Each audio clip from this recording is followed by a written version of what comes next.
자, 오늘은 기쁜 날입니다. 주님이 다시 살아나신 날입니다.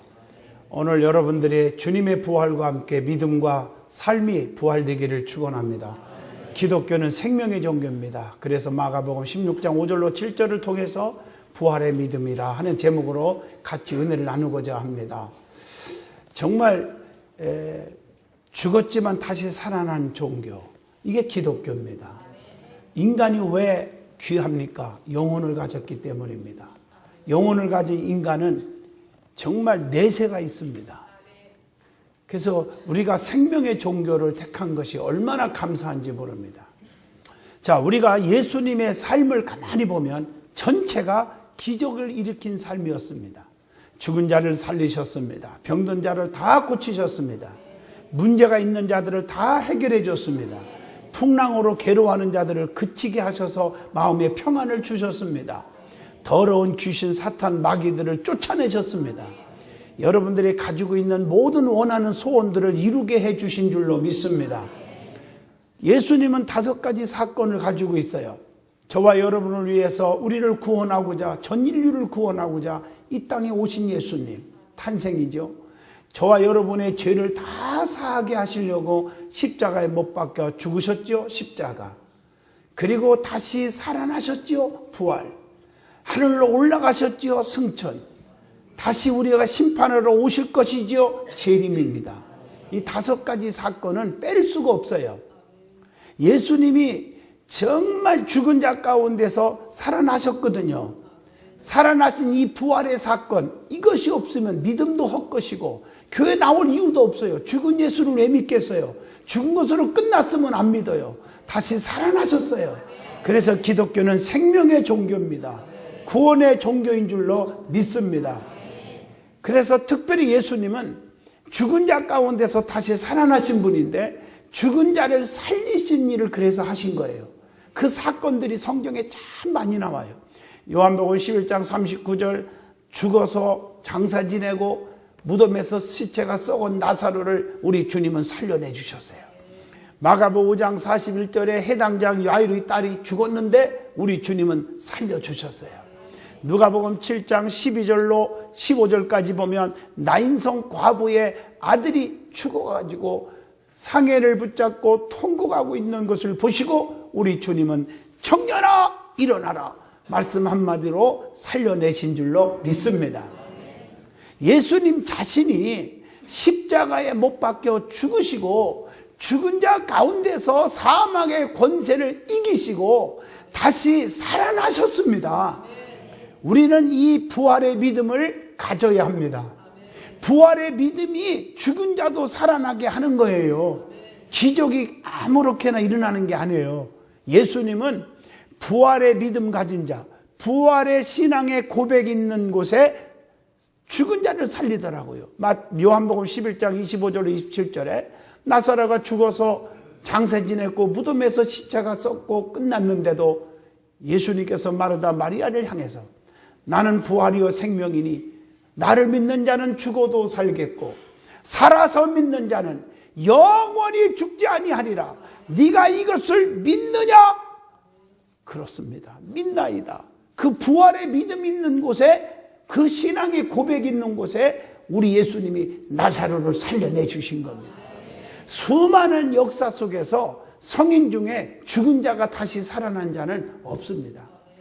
예수님만이 다시 살아나셨습니다.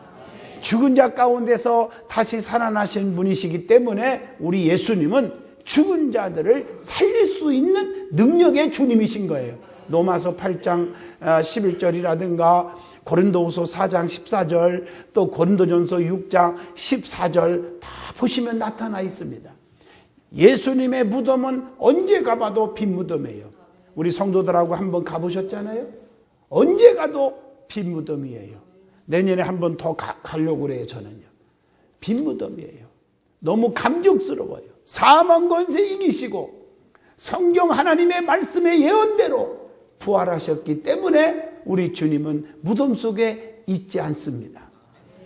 기독교는 그래서 무덤이 없는 세계라고 말합니다. 우리는 예수님의 부활과 함께 우리의 믿음이 부활되어지기를 주 이름으로 축원드립니다. 오늘 우리는 부활의 믿음이라 하는 제목으로 그래서 말씀을 드리고자 하는 거예요. 제일 먼저 예수님의 부활의 의미가 무엇이며 부활의 역사성에 대해서 말씀을 드리고자 합니다. 첫째로 부활의 역사성에 대해서 말씀을 드리겠습니다. 예수님의 부활에 대해서는 미리 성경에 예언되어 있습니다. 마태복음 16장 21절, 시편 16편 10절, 이는 내 영혼을 음부에 버리지 아니하시며 주의 거룩한 자로 썩지 않게 하실 것임이니라. 수많은 성경에 예수님이 부활할 것을 예언되어 있습니다. 그 예언대로 예수님은 부활하신 겁니다. 그래서 요한복음 20장 1절에 보면 무덤이 열려져 있었습니다. 부활하신 예수님은 확실하게 수많은 사람들에게 나타나 보이셨어요. 나는 진짜 살아났다. 너희들이 내가 죽은 거 알지 않니? 무덤에 묻은 것도 알지 않니? 그런데 나는 이렇게 살아났다. 마가복음 16장 9절, 요한복음 20장 11절 보면 막달라 마리아에게도 나타나 보여주셨어요. 마태복음 28장 9절로 10절 보면 여인들에게도 나타나서 내가 부활한 것을 보여주었어요. 또 누가복음 24장 13절로 15절 보면 글로바와 그의 동역자들에게도 부활의 주님은 나타나서 보여주셨어요. 누가복음 24장 34절이나 고린도전서 15장 5절에 보면 베드로에게도 나타나서 다시 살아나심을 증거해 주었어요. 요한복음 20장 26절 많은 제자들에게도 나타나서 보여주었어요. 요한복음 21장 1절로 14절 보면 디베랴 바다에서 7 제자들에게도 부활의 주님이 나타나서 보여주셨어요. 많은 사람들이 유령인가? 어머나 어쩐 이런 일이? 의심 많은 사람들도 있고 의심 안 한 사람도 있고 어떻든 간에 그들에게 다 보여주면서 증명해 줬어요. 마태복음 28장에 16절로 20절 보면 500여 형제들에게도 부활의 주님이 나타나서 보여주셨어요. 요한복음 15장 7절 보면 예수님의 형제 야고보에게도 나타나면서 다시 살아나심을 보여주셨어요. 누가복음 24장 50절로 51절 보면 예루살렘의 근처 감람산에서 11제자에게 보이셨어요. 왜 11제자일까요? 예수님을 팔아먹은 배신한 가룟 유다를 뺐으니까 11제자입니다. 그들에게 예수님이 부활의 주님이 나타나 보여주셨습니다. 그것뿐입니까? 예수님의 제자 가운데 의심 많은 자가 있었어요. 그게 도마예요. 나는 만져보지 않고는 내가 믿지 못하겠다고 나타나신 주님 앞에 그러는 거예요. 요한복음 20장 27절 도마에게 이르되 네 손가락을 이리 내밀어서 내 손을 보고 내 손을 내밀어서 내 옆구리 한번 만져봐라. 그리고 믿음 없는 자가 되지 말고 믿음 있는 자가 되라. 그렇게 말씀하신 줄로 믿습니다. 그러니까 부활에 믿음이 없는 자들은요, 부활을 믿지 않는 자들은 믿음이 없는 자란 말이에요. 우리 주님은 분명히 다시 살아나신 줄로 믿습니다. 그래서 두 번째로 성경에 성도들의 부활이 있는데 그 부활을 약속된 거예요. 그것도요. 예수님이 다시 살아나신 것처럼 성도들도 부활의 역사가 임할 줄로 믿습니다. 그런데 악인의 부활이 있고 의인의 부활이 있어요. 두 가지가 있어요. 악인의 부활은 불신자들의 부활이요, 심판의 부활이에요. 요한복음 5장 29절에 보면 선한 일을 행한 자는 생명의 부활로, 악한 일을 행한 자는 심판의 부활로 나오리라. 사람은 누구나 부활돼서 나오는데, 사람이 죽게 되면 부활되는데 선하게 사는 사람하고 악하게 사는 사람하고 다르다 이 말이에요. 부활도. 의인의 부활은 성도의 부활입니다. 이건 생명의 부활인 줄로 믿습니다. 이걸 아셔야 돼요. 그래서 성도들의 부활이 이미 성경에 약속이 되어 있던 것입니다. 그래서 시편 49편 15절에 하나님은 나를 영접하시리니 이러므로 내 영혼을 음부의 권세에서 구속하시리로다. 음부의 권세에서 구속하신다고 약속한 거예요. 요한복음 5장 25절을 보면요, 주님의 음성을 듣고 죽은 자들이 다시 살아난다고 말씀하고 계셨어요. 요한복음 6장 40절에 믿는 자들에게는 뭘 주십니까? 영생을 주시고 마지막 날에 내가 다시 살리라 이렇게 말씀하고 계신 줄로 믿습니다. 주님을 믿는 자는 죽어도 삽니다. 살아서 믿는 자는 영원히 죽지 아니하리라. 요한복음 11장 25절로 26절에 분명히 말씀하고 계십니다. 죽은 자 가운데서 예수님을 살리신 그분이 우리도 살리신다고 고린도후서 4장 14절에 분명히 말씀하고 계십니다. 우리 예수님은 분명히 오실 때 그리스도 안에서 죽은 자들이 먼저 일어난다고 했어요.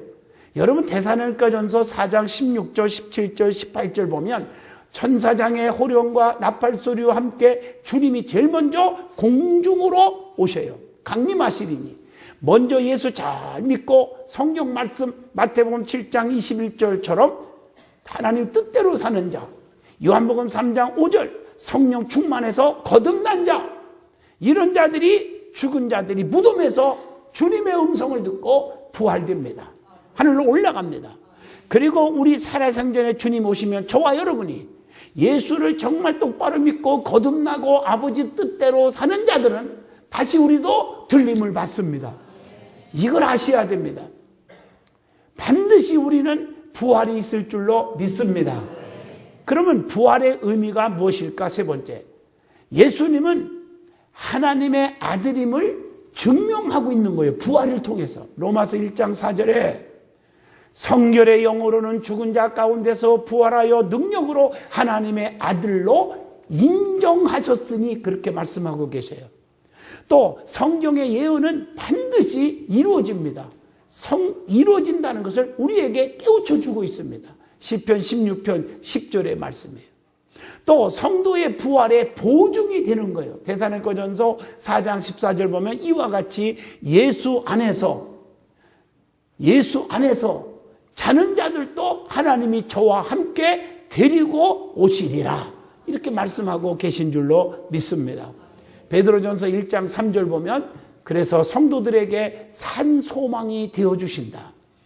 갈라디아서 2장 19절로 20절 보면 내가 그리스도와 함께 십자가에 못 박혔나니 그런즉 이제는 내가 산 것이 아니요 오직 내 안에 그리스도께서 사신 것이라. 성도들은 내 안에 주님이 사시는 것임을 확신하게 만들어주는 줄로 믿습니다. 그래서 내 안에 주님이 계신 거예요.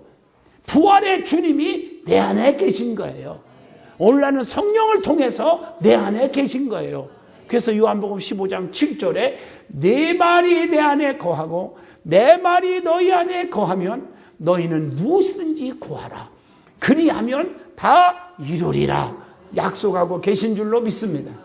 뿐만 아니라 고린도전서 15장 17절에 그리스도께서 다시 사신 것이 없으면 즉 부활이 없으면 너희의 믿음도 헛되고 너희가 여전히 죄 가운데 있을 것이라. 그래서 우리가 멸망받을 수밖에 없는 거예요. 여러분 부활은 복음의 진정성이 생기게 되는 거예요.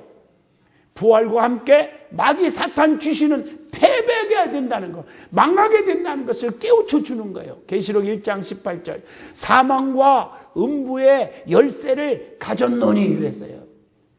주님의 부활과 함께 마귀 사탄이 다 깨칠 줄로 믿습니다. 두 번째 은혜 받을 말씀은 신앙생활 속에서 부활의 믿음을 정말 가지고 살아야 한다는 거예요. 부활의 믿음이 있어야 산 소망이 있고 구원이 있고 축복이 있을 줄로 믿습니다. 기적이 일어날 줄로 믿습니다. 첫째로 깨어있는 성도가 되어야 한다는 것입니다. 부활의 믿음을 갖는 것은 깨어있는 성도가 되는 거예요. 고린도전서 15장 34절에 깨어 의를 행하고 죄를 짓지 말라. 하나님을 알지 못하는 자가 있기로 내가 너희를 부끄럽게 하기 위하여 말하노라. 이렇게 말씀하고 계십니다. 왜 성도가 깨어 있어야 합니까? 늘 깨어 있으라고 그랬는데 왜 그랬습니까? 깨어 있어야 말씀의 참뜻을 깨달을 수가 있기 때문입니다. 시편 119편 18절 내 눈을 열어서 주의 법에 기이한 것을 보게 하옵소서. 여러분 날마다 잠만 자고 그러면 깨어있지 못하면 어떻게 여러분 말씀의 참뜻을 알 수가 있습니까? 깨어있어야 돼요. 깨어 있어야 하나님의 역사하심을 분명히 알 수가 있어요. 시편 26편 7절의 말씀입니다. 깨어 있어야 하나님의 기쁘신 뜻을 제대로 알 수 있기 때문에요. 로마서 12장 20절 깨어 있지 않기에 사랑한다 하지만 덮지 못하는 거예요. 깨어 있지 못하기 때문에 우리는 입술로는 주님 사랑합니다 하지만 사랑하지 못해요. 이웃을 사랑하지 못해요. 허물을 덮지 못해요. 깨어있는 사람은 하나님의 기쁘신 뜻을 알아요. 그래서 하나님의 성품을 닮아가게 될 줄로 믿습니다. 우리 깨어있어야 주님의 재림, 반드시 심판하러 오실 거거든요. 그 재림이 언제 갑자기 올지 몰라요. 그렇기 때문에 깨어있으라는 거예요. 할렐루야. 여러분들이 주님 오실 때 어떻게 할 거예요? 깨어있어야 주님을 만날 거 아니에요. 깨어있다는 말은 성령 충만하고 기름 준비하는 거예요. 마태복음 25장에 미련한 5 처녀는 주님을 못 만났어요. 신랑을 못 만났다 그 말이에요. 기름 준비한 5 처녀는 신랑을 만났단 말이에요. 성령의 충만한 기름을 채우고 준비하여야 될 줄로 믿습니다. 이게 늘 깨어있는 생활이에요. 성령 충만한 생활이에요. 로마서 13장 11절로 14절에 너희가 이 시기를 알거니와 자다가 깰 때가 벌써 되었으니 이는 이제 우리의 구원이 처음 믿을 때보다 가까웠음인지라. 다시 말하면 구원의 날이 임박하기 때문에 깨어 있어야 돼요. 언제 악한 자의 유혹에 빠질지 몰라. 고린도전서 15장 33절로 34절. 그래서 깨어 있으라는 거예요. 나만큼은 주님을 배신하지 않겠습니다. 그 똑같이 다짐했어요. 베드로도. 그러나 깨어있지 못하고 세속에 물들어서 계집종 앞에서 옆에서 무리에 껴가지고 불 쬐고 있다가 멀찍하며 따라가지도 못하고 멀찍이 주님을 쳐다보다가 지 목숨이 위태로우니까 주님을 배신했던 베드로를 기억하게 합니다. 여러분, 우리는 언제 마귀 사탄의 유혹에 빠질 수가 있기 때문에 깨어 있어야 될 줄로 믿습니다.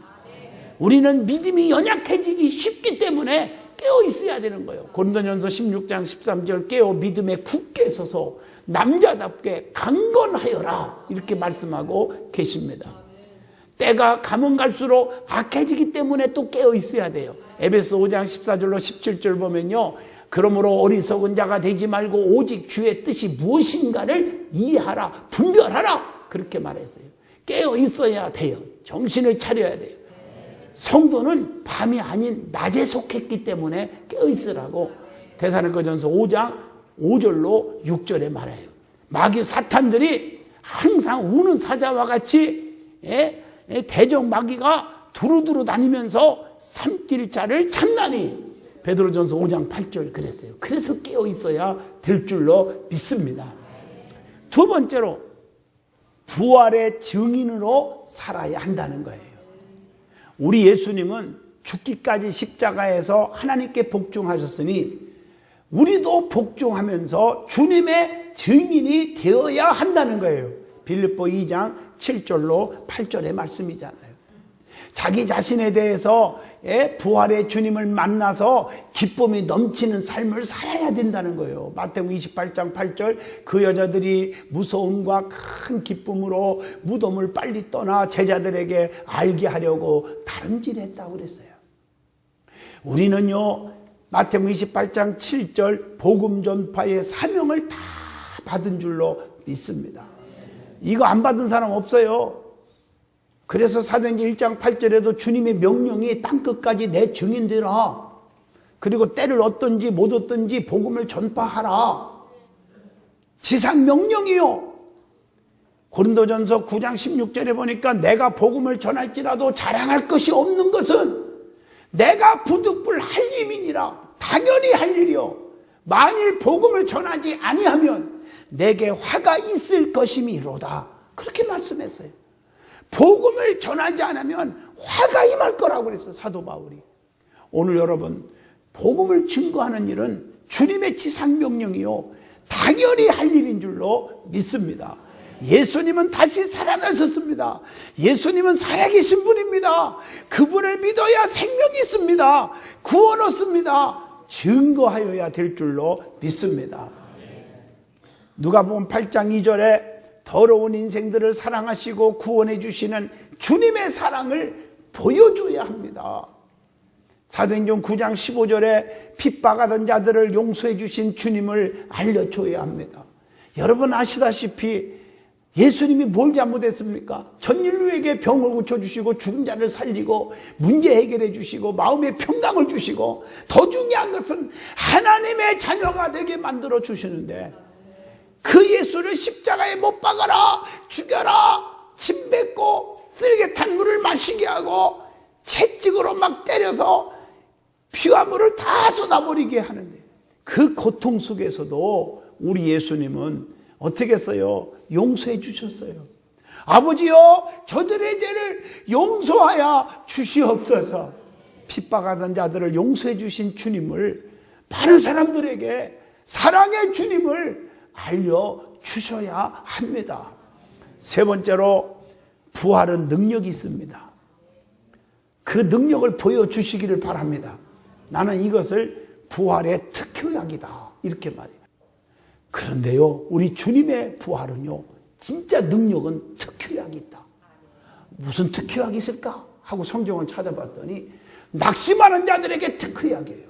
누가복음 24장 32절 엠마오로 가는 두 제자가 괴롭고 낙심되어 가는 곳에 주님이 만나서 그들의 심령이 뜨겁게 만들어준 줄로 믿습니다.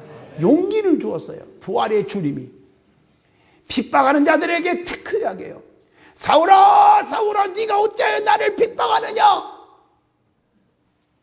사울이 거기서 깨져갖고 예수님을 자랑하는 사람으로 바뀌어버렸어요. 사도 바울이 된 거예요. 두려워 벌벌 떠는 자들에게 특효약이요. 요한복음 20장 19절 그들에게 부활의 주님을 만나가지고 어떤 축복받았어요. 예수께서 오사 가운데 서서 가라사대 너희에게 평강이 있을지어다. 두렵고 떠는 자들에게 평강이 왔어요. 슬퍼하는 자, 예수님은 죽었어 어쩌면 좋아하고 막 슬퍼하는 자들에게 특효약이에요. 요한복음 20장 15절에 빈 무덤을 보여준 후에 마리에게 나타나갖고 그들에게 힘이 되어줬어요. 나는 다시 살아났다. 이 무덤에 없다. 조롱하는 자들에게 특효약이요. 사도행전 2장 13절이에요. 오늘요 기독교를 향해서 조롱하고 손가락질하는 핍박자들 안티들에게 부활의 능력으로 아주 그들을 다 납작공 시키시기를 축원합니다. 부활의 능력. 예수님은 살아나신 분입니다. 알레루야. 세상에 죽은 자 가운데서 살아나신 분이 어디 있습니까? 예수님밖에 안 계십니다. 전할 수 있기를 바랍니다. 사도행전 7장 55절 임종하는 자들에게 특효약이에요. 왜 죽음이 두렵냔 말이에요. 스데반 집사님은 순교하시면서도 인자가 하나님 우편에 앉은 것을 보았노라. 죽음이 두렵지 않은 거예요. 면류관이 보이는 거야. 얼굴에 광채가 빛나는 거예요. 이걸 아시기를 바랍니다. 네 번째로 부활의 믿음을 가진 증거가 있어야 됩니다. 우리는 부활의 증거가 있어야 돼요. 다시는 그 증거가 뭐냐? 어둠의 생활을 하지 않아야 돼요. 그게 증거예요. 부활의 믿음이 있습니다. 말로 떠들지 말고 이제 증거가 나타나야 돼요. 어둠이 없어야 돼요. 빛 가운데 살아야 돼요. 빛 대신 예수님을 따르는 자는 어둠에 거하지 않는 자고 요한복음 8장 12절에 말했어요. 나는 세상의 빛이니 나를 따르는 자는 어두움에 다니지 아니하고 생명의 빛을 얻으리라 말씀하고 있습니다. 주님의 말씀을 듣고 믿음이 살아나야 되는 거예요. 요한복음 5장 25절이에요. 그게 중요한 거예요. 다시 살아나리라. 이게 말씀. 빛의 열매는요. 에베소 5장 9절 보니까 세 가지예요. 첫째 선, 두 번째 의, 그 다음에 진실입니다. 오늘날 여러분 부활의 믿음을 가진 사람들은 진실하여야 됩니다. 누가 하나를 줘도 괜찮아요. 멸시를 받아도 괜찮아요. 왕따 당해도 괜찮아요. 내가 힘들어도 괜찮아요. 세월이 지나고 보면 진실한 자 결국에 원수 앞에 상을 베푸시고 주님이 보상해 주시고 주님이 축복하시는 것을 볼 수가 있어요. 빛의 열매는 선과 의와 진실이라는 거 기억하시기를 바랍니다. 그리고 다시는 무기력한 생활을 하지 말아야 돼요. 이게 부활의 믿음이에요.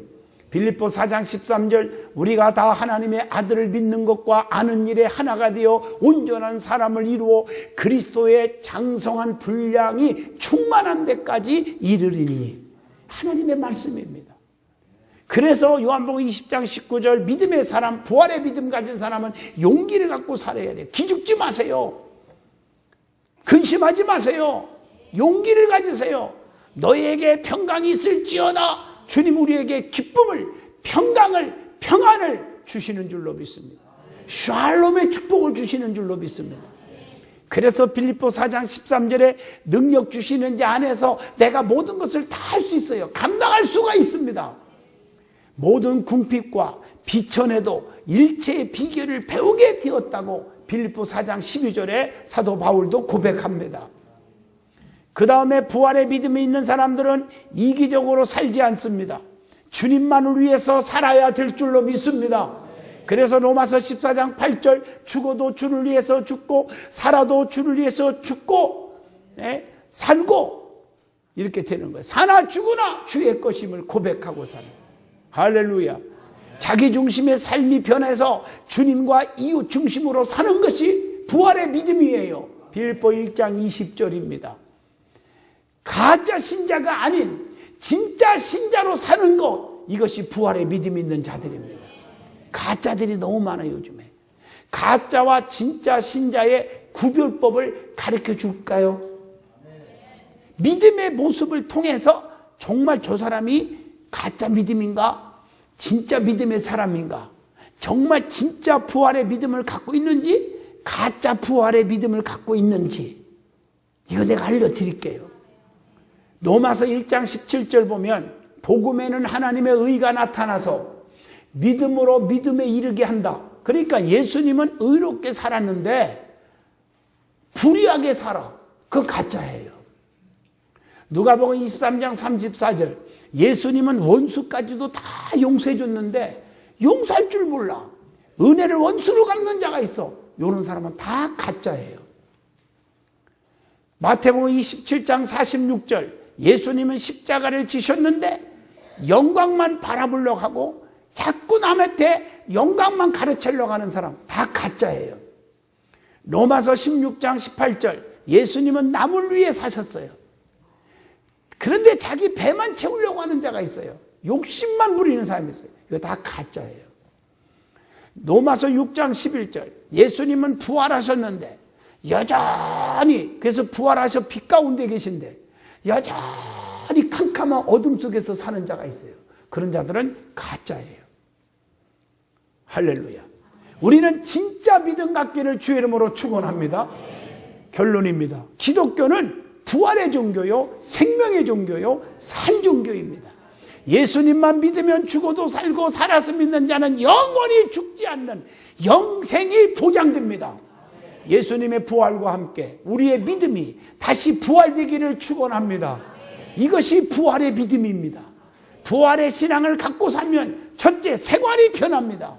악한 자가 선한 자로, 미워하는 자가 사랑과 용서하는 자로, 비판하는 자가 남을 칭찬하고 돕는 자로 바뀝니다. 둘째로, 신앙 생활의 삶이 변화되는 역사가 일어나요. 믿음이 살아나는 거예요. 즉 성령으로 거듭나게 돼요. 요한복음 3장 5절이에요. 그리고 두 번째로 가정의 행복이 살아나는 거예요. 가정의 행복이요. 사도행전 16장 31절 예수를 믿으면 너와 네 집이 구원을 얻으리라. 가족이 다 구원받게 돼요. 세 번째, 요한 3서 1장 2절에 말한 것처럼 직장과 사업이 살아나요. 영혼이 잘된 것 같이 범사도 잘 되고 강건의 축복이 막 일어나요. 자, 네 번째로 열매를 맺게 돼요. 진짜 열매 맺는 자가 되기를 축원합니다. 그래서 전도의 열매, 새벽기도의 열매, 온전한 주일 성수, 또 철학기도의 열매, 11절 생활의 열매, 열매를 맺는다니까요. 열매를 맺어야 주님 품 안에 있구나, 이걸 아는 거예요. 왜냐하면 요한복음 15장 5절에 나는 참 포도나무요 너희는 가지라, 주님이 말씀한 거예요. 비유로 가지가 포도나무에 붙어 있어야 많은 열매를 맺고, 주님 안에 있으면 열매를 맺는 거예요. 너희가 나를 떠나서는 아무것도 할 수 없느니라.